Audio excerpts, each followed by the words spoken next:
Madsen, but they do have Maddox Madsen back. They're not going to be on the blue turf tonight, but they'll try to make USF feel blue. This is a big one when it comes to Group of 5 implications. On the ACC network tonight, East Carolina will take on NC State. You might remember the last time these two teams met in the Military Bowl, there was a brawl between the two. And now 8 months later, a lot of the dudes that were swinging at each other are back tonight, swinging for points in Raleigh, again, on the ACC network. We heard a couple days ago Mizzou's going to go with both Bo Pribula, the Penn State transfer, and Sam Horn, the Dodgers draft pick. Dual sport star. They'll take on Central Arkansas, and they're going to try to figure out who their starter is after this game as they move forward. The starting quarterback for Duke may have been the most coveted player in the portal. If that's not peak 2025 college football, I don't know what is. Duke gets the guy everybody wanted. They're taking on Elon, ESPN Plus, and ACC Network Extra. Look for it. You'll be able to find it. It's a big season here for Duke, who's put forth a huge financial commitment. And then after Boise and USF, Nebraska and Cincy, we're showing you Arrowhead because the game's going to be played at a neutral site. So you got the Travis Kelce home stadium, Travis Kelce's alma mater. Big Reds, like, by the way, we're in this game too, coming off a bowl win for the first time in almost a decade. Guys, let's break it all down. EJ, I want to start with you. Every season starts with a step and a journey. So what's the first step, the first thing you're looking to see from someone here tonight? It's going to start in Arrowhead. That last game you talked about, Dylan Raiola, and I think the season he had last year, guys, as a true freshman, to complete over 67% of his passes, that's big time. And also, this is year 3 under head coach Matt Rule. So you talk about teams that have 2 or 3 cycles of recruits, and now they bring in, or actually bring back Dylan Raiola to this offense. I just expect them to take that huge jump. Now, look, Cincinnati's very good, too. They got a lot of NFL players. They also have a new defensive coordinator there with John Butler at Nebraska, so maybe some new wrinkles is what they're going to do for Scott Satterfield's team to prepare for. But ultimately, I just want to see how Dylan Raiola has grown throughout the offseason. Yeah, I'm most excited about the Boise State USF game. The reason why is that Boise no longer has Ashton Jeanty. We know that. Maddox Madsen is back. But their defense is something that we haven't talked enough about. They had 55 sacks last season. They led the FBS. And yes, Ahmad Hassanin is in the NFL, but Jaden Virgin Morgan, who had double-digit sacks as well, led the team in sacks, is back as well. So I understand Byron Brown, he can play, but he's going to be facing not just one dominant rush, but 4 rushers rushing as one. That's team, they run a lot of pass rush games, a lot of two-man stunts, 3-man stunts. So they have a great propensity of getting to the quarterback and making quarterbacks frustrated. All right, so we'll be waiting to see what happens there. Again, 26 games on the docket. They broke down the 2 tonight, which you'll see back-to-back on ESPN, as we want to take a look at our Dr. Pepper Championship Drive Game of the Week. Recent history not on LSU's side ahead of its showdown in the other Death Valley, which is a topic we'll talk about in just a little bit. Hang tight for that. LSU, as you may have heard because it's been everywhere, has lost 5 straight season openers, which is a notable stat because that's not generally the resume you see for a program that really every year is thinking national championship or bust.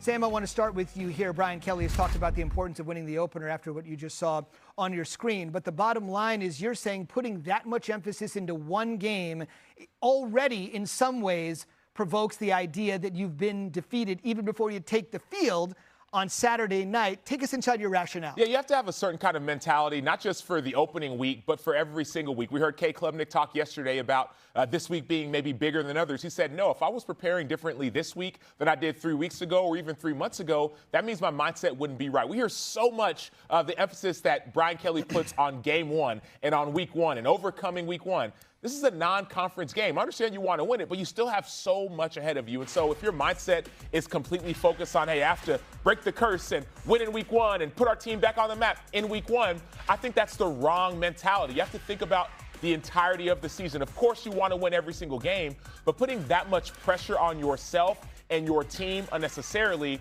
I think is a detriment to his team. Yeah, it's a good point, Acho. But I think the other part for Clemson, being that they're in the ACC, if you look at their schedule right now, as far as AP top 25 preseason teams, they only have 3 on their schedule. One of them is LSU. LSU has 7, including Clemson. So if Clemson loses this game out the starting blocks, then what other opportunities do you have to get yourself back in contention, whether it's just narrative, simply about what we talk about or what the nation's talking about, or truly having those top 25 matchups to still bolster your resume to get into the playoffs. So I think that's why it's more important here for Clemson to hold home turf and the whole Death Valley Jr. thing that we'll get into at some point. Yeah, that's worth a discussion. Hang tight for that. I want to ask you, because of your quarterback chops, multi-year starter, a guy that had a ton of success in the ACC, and a guy that was very highly recruited. That describes you. It also describes Cade Klubnik. From what you've seen here as a multi-year starter, from your quarterback's eye, where has he made the most progress? I think the biggest area is the pre-snap. And we talk about recognizing coverages, recognizing fronts, but the other part, too, is staying calm once you see the ball actually snapped. And right here, you're going to see SMU showing 7 or 8 guys up on the line of scrimmage. So I'm thinking, is this all-out pressure? Do I need to keep my tight end, my running backs, have a 7 or 8-man protection where I can work those 2 receivers up there? He says, you know what? I don't think it's actually a blitz. And it's not. They end up dropping back into a regular cover 3, number 24 right there in the middle of your screen. He's out of place, and Cade sees that. He's able to hit that seam right on the chest to where he's able to protect himself and also still take off and run. Those are the areas where Cade is also able to use his brain, but also his athleticism, because when things break down in that pocket, that's when he's the most dangerous to those defenses. Yeah, and I agree with that. It's not just the pre-snap, but it's the decision-making post-snap. There were a couple plays last season where game's on the line and he has to make a decision, and oftentimes it was to run the football, and you see him bust off a 50-yard run, a 60-yard run, a 30-yard run on a critical 4th down. His decision-making, in my opinion, is probably what's grown and what's changed the most. Early in his career, you saw all the talent, but there are some questionable decisions when it came to maybe it's a RPO or a zone read scheme. Now, all of a sudden, he's making all the right ones. And take me inside. Go inside the quarterback room for me. No matter how good a player is, there's always room to improve. Yeah. What's the one thing maybe that he can do a little bit better as he starts thinking about playing on Sunday? Well, like Sam is saying, too, just to protect the football, and especially in a game like this, you're going to be amped up. You're at home. You have your whole fan base behind you. Now we're talking Heisman, potential Heisman front runner. Don't press. Allow the game to come to you. And Sam was talking about the pressure that's going to be on LSU. There's going to be pressure on Cade Klubnik, too, because, again, he was a 5-star guy coming in. National championship, trying to replace Trevor Lawrence and Deshaun Watson, those guys that came before him. Allow the game to come to you. Go through your reads and checks like you did last year. And when all else fails, use that athleticism, too. All right, you mentioned it a couple times. It's time to have that discussion. We know LSU is known as Death Valley, but in the upstate of South Carolina is where they're going to play on Saturday. And let's just say this man just upped the ante. You want great habits when they're needed. When you're on the road and you're playing in Death Valley Jr., not the Death Valley. That's what you need. You need those traits on a day-to-day basis. Wow. Guys, before we go to the tail of the tape, as Spurrier once said, it's always talking season. What do you make of that jab? Brian Kelly needs to understand that anything he says or does can or may will be used against him in the court of law. He thinks he's talking to the Rotary Club in Baton Rouge. Yeah. No. The world is watching. Well, Big Sam, I'm over here taking notes because I guarantee you Tyler from Spartanburg taking notes, Dabo Sweeney's taking notes, TJ Parker, Cade Klubnik, all of the Clemson fans out there are taking notes. Death Valley Jr., that is true disrespect. But you know what? Let's find out which one is the real Death Valley. We talk about a little bit of tail of the tape. Sam Acho, lead us off. Who do you think the best coach is in this match? Well, I don't think it's the one talking about Death Valley Jr. I'm going to go Dabo Sweeney at Clemson. He's won before. He's consistent. He's excited talking about going undefeated this season. Yeah, quarterback-wise is really tough. I really see these guys 1A, 1B when you're talking NFL draft prospectus. But right now we're talking in this matchup, I'm going to go Cade Klubnik. One, because he's at home, so the crowd noise on defense shouldn't be too bad for him. But the other part, the athleticism, that's going to have to show up against this LSU front seven. And it's looking a little bit too Death Valley Jr., so I'm going to go for the mascot. I'm going to go LSU. Why? Because they have a real, actual tiger, not a human dressed as a tiger. Shout out to Mike. I like that. All right, stadium fans, this is a hard one. I've played in Clemson Stadium. Very tough place to play. Was it Junior? Was it Death Valley Jr.? It was not Death Valley Jr. They actually got us, but now the second time I didn't start. But the other part, I got to go LSU. When you think about college football, you think about some of the best just surroundings in all of our sport. It starts there in Baton Rouge. One of my best friends, Jacob Hester, talks about it all the time. I would love to go there at some point. And also, that was my second choice when we were coming out of high school. I'll go LSU Stadium and fans. Ooh, respect. Okay, last but not least, this 2-2 color scheme. I don't know what you think. You're a man of high fashion. I try. But I'm going to lean LSU on this one, man. That color scheme is crazy. I have a lot of respect. Obviously, there's similar color schemes, but that purple, for me, is something special. Yeah, well, look, we got to find out who's going to win the game, too. I mean, 2-3. Ooh. Find out. All right. Back to you, Zubin. Savvy call, EJ not starting that game. Can't blame me for that one. Yeah, it's time for our weekend lineup brought to you by Wendy's. That's a savvy move for a guy that's so new to television. Well done. Arch in Texas open at Ohio State. We're going to talk about that coming up in just a bit. Florida State looking to bounce back from its worst season in 50 years. Notable that EJ also did not start last year, a quarterback for them, so you can't blame him for that 2-win season. And another big one Sunday night, Notre Dame and my Buckeyes. It's obviously the marquee game. Game day is going to be there. It's Coach Corso's final show, and as soon as he puts the headgear on, when that's over, we're going to kick, and we're going to kickstart an incredible week number 1. And as all eyes have been off season on that guy, and that's where we're going to start the discussion with Arch. Joe Fortenbaugh, ESPN betting analyst, is here. We're going 4 wide. EJ, I want to start with you from this particular point.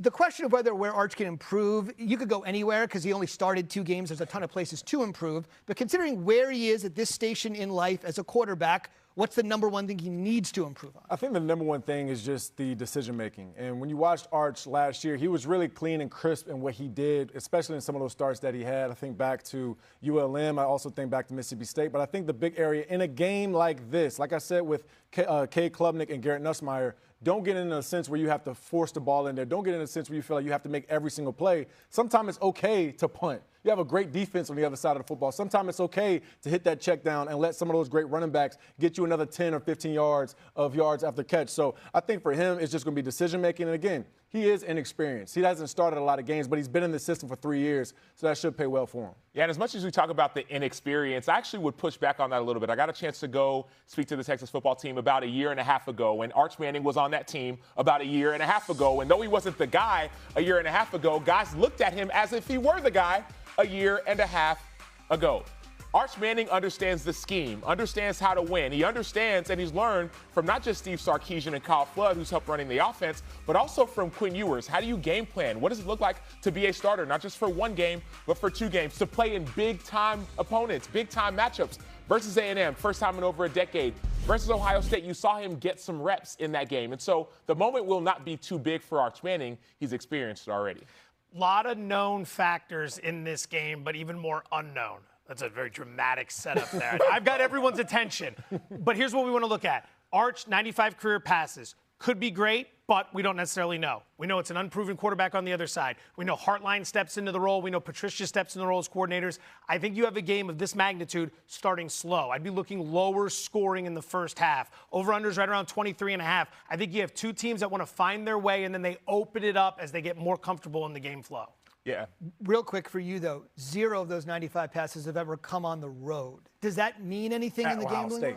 In terms of, yeah, exactly. In terms of the idea of just easing into the game, right? Like, there's a lot of Arch props out there, but there's so much uncertainty, especially with who he's facing. Again, Matt Patricia stepping in for Jim Knowles. I don't think we can talk enough about what that's going to mean to the Buckeyes. So ultimately, going onto the road, I don't think you want to come out and open the game up and go nuts. Remember, the last we saw of Steve Sarkisian, he got way too risky on the goal line against this Ohio State team, and it cost him. Little conservative early, open it up later. And you don't think that Steve Sarkisian knows that Arch Manning is having his first start at the shoe on the road? Of course he knows that. So he's not going to try and force the ball down the field. No, he's not going to try and lean on a quarterback who's making his first start for the season as the guy. No, he's going to lean on the running game, lean on a new offensive line to actually do run blocking, not necessarily pass blocking, lean on a defense that's returning Michael Taft, who's a preseason All-American, and also returning their defensive coordinator. And so, no, you're not going to put Arch Manning in harm's way. You're going to lean on the trusted sources that you already have. I think it's fair to say that considering this game features the defending national champions, we should probably discuss them for a minute.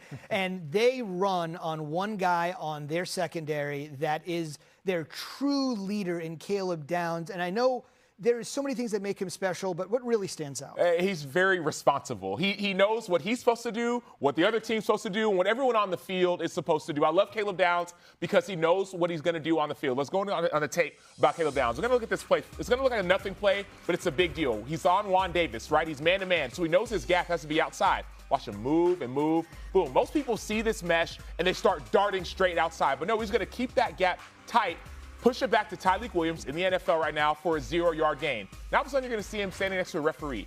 Is he trying to do – what does he do? I don't know what he's – but he's got something going on. Hey, ref, I know I'm lined up as a middle linebacker right now, but move out of my way because I'm dropping to the middle of the field as a middle field runner. He's evaluating, seeing everything going on. Boom, he drops back. What happens? Sack, fumble, Sonny Styles, right? He's doing his job and getting the ref out of the way so he can do his job. But not just that. Later on, middle field runner. Remember that middle field runner play? Caleb Downs, middle of the field. The first time he's really targeted in this game, what happens? 73rd play of the game, at least on defense. 3 guys open. He's reading the quarterback's eyes. Game-sealing interception. 472 snaps on defense. Only 14 over the season. He was passing downs. Only 14 times was he targeted. 2 interceptions. He's a game maker. Wow, you kind of get bored out there. If you're only being targeted 14 times, you got to keep your focus.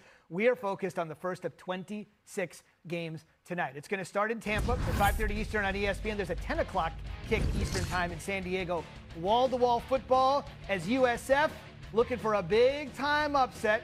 Harry Lyles is going to be on the sideline tonight on ESPN. He gets us set for kick. Zubin coming off of their college football playoff appearance, along with Heisman runner-up Ashton Jeanty. Boise State is entering a new era, and quarterback Maddox Madsen told me that this team is eager to prove that they were more than just one player last year. They're returning their entire offensive line and have a couple of backs in the backfield in Malik Sherrod, a transfer from Fresno State, and Sire Gaines that they feel can uphold what is a standard that was set by Ashton Jeanty. On the USF side, Byron Brown, who missed 8 games last year at quarterback, set multiple records in 2023. He's back. We spoke with him yesterday. He was all smiles. They're going to be running a lot of tempo in this game, Zubin. It's going to be a fun one. 5:30 p.m. Eastern kick college football countdown. I'll get you going at 5 Eastern. And your thoughts on the picks we need to know? Pick this one. What are you thinking here? First of all, a tremendous mustache on behalf of the young Lyles. I think we all noticed that, and I think we were all very impressed. Now, back to the business at hand. In that game tonight, I like the dog. I would take South Florida plus the points. It's 5.5, was as high as 9.5. Problems last year for Boise State in a similar situation. They went on the road to Georgia Southern. Very hot, very humid. Won the game, didn't cover the spread. Defense gave up 46. I think something similar happens tonight. It's going to be over 90 degrees in that game. As you work your way down the list of games into the weekend that we'd end up playing, I'd be looking at Alabama. I'm not going to elaborate on that. I'm sitting next to a Florida State guy. On top of that, Utah minus 5.5 against UCLA. Not a believer in Nico Iamaleava. South Dakota plus the 15.5 against Iowa State. Look at the spot for Iowa State. Won a big game against Kansas State in Ireland. They got Cyhawk with Iowa. Cyhawk next week. Absolutely. We almost landed the analysis. Cyhawk next week. In between, you've got this matchup. You don't want to show a whole lot. You just want to survive to the next week. Yes, that's what I'm here for. I'm not here for much. I'm not here for much, but I am here to help Joe. Thank you, Subin.